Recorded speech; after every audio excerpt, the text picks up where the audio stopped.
Mummy, आप एकदम गंवार हो, तभी तो पापा आपको छोड़कर हर लिहाज से परफेक्ट नेहा के पास चले गए। अपनी बेटी के मुंह से यह बात सुन कुछ देर के लिए तो मीना सन रह गई, पर फिर उसने अपनी बेटी रिया के मुंह पर एक जोरदार थप्पड़ मारा और कहा, हाँ, मैं हूँ गंवार, और मुझे गंवार बनाने वाले तुम और तेरे पापा हैं। मैं तेरी खुशियों के लिए उस धोखेबाज आदमी के साथ रहती रही जो सारा पैसा उस परफेक्ट नेहा पर उड़ाता रहा और मुझे मुश्किल से घर खर्च के पैसे देता था। पर तू चाहती थी कि तेरे भी पापा तेरे साथ रहें जैसे सबके पापा होते हैं, इसलिए मैं हमेशा चुप रही।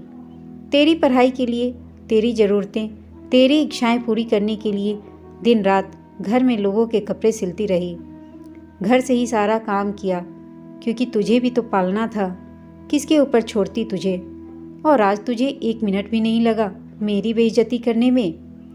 मीना तभी अपने कमरे में गई और अपने हाथ में एक बैग लेकर आई। उसने बैग में से एक एक करके अपनी एल्बम निकाली और अपनी पुरानी तस्वीरें अपनी बेटी रिया को दिखाई। वह अपनी कॉलेज में ब्यूटी क्वीन बनी हुई थी। वह मिस बैंगलोर भी बन चुकी थी। अपने ऑफिस की तस्वीरों में उसे बेस्ट एम्प्लॉय का अवार्ड मिल रहा था। फिर उसने रिया को अपनी सर्टिफिकेट दिखाए। उसने MBA कर रखा था।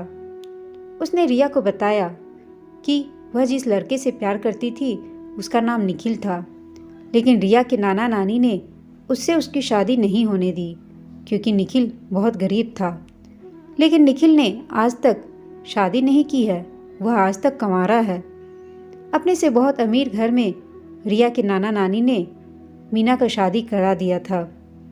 मीना ने आगे कहा, देख, नतीजा तेरे सामने है। तेरे पापा को शुरू से ही पार्टियों में जाना, पूरा दिन शराब पीना, लड़कियों से फ्लर्ट करना अच्छा लगता था। मुझे तो बस उन्होंने और उनके घर वालों ने एक शोपीस बना दिया था और दुनिया की नज़र में अपने बहू का टैग लगा दिया था। दिल से किसी ने भी कभी भी मुझे अपनाया ही नहीं।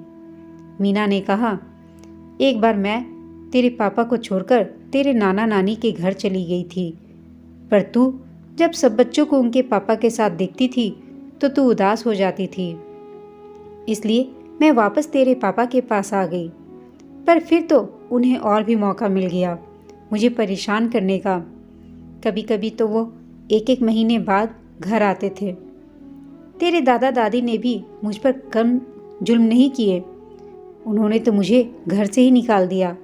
तब मैं अपनी मेहनत से और दिन रात एक करके एक छोटा सा फ्लैट खरीदा। तेरे पापा इस फ्लैट पर कभी कभी आते थे और 5 से 7 हज़ार रुपये पकड़ा कर अपनी जिम्मेदारी निभा देते। यह सब कहकर मीना रोने लगी।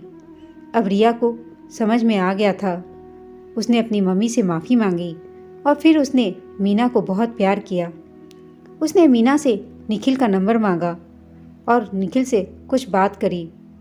थोड़ी देर बाद रिया ने मीना से कहा, मैं आज ही कोर्ट में आपकी और पापा की डाइवोर्स की अर्जी देती हूँ, और जैसे ही आप दोनों का डाइवोर्स होगा आपकी शादी निखिल अंकल से करवाऊंगी।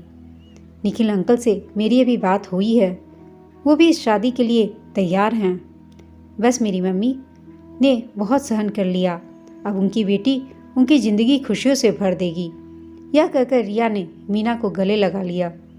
दोस्तों, जिस रिश्ते में मान सम्मान, प्यार और विश्वास ना हो, उस रिश्ते की कोई अहमियत नहीं होती। यह छोटी सी कहानी आपको कैसी लगी हमें कमेंट करके बताइएगा। साथ ही कहानी अच्छी लगी हो तो इसे लाइक, शेयर और चैनल को सब्सक्राइब अवश्य कीजिएगा। कहानी सुनने के लिए आप सबका धन्यवाद।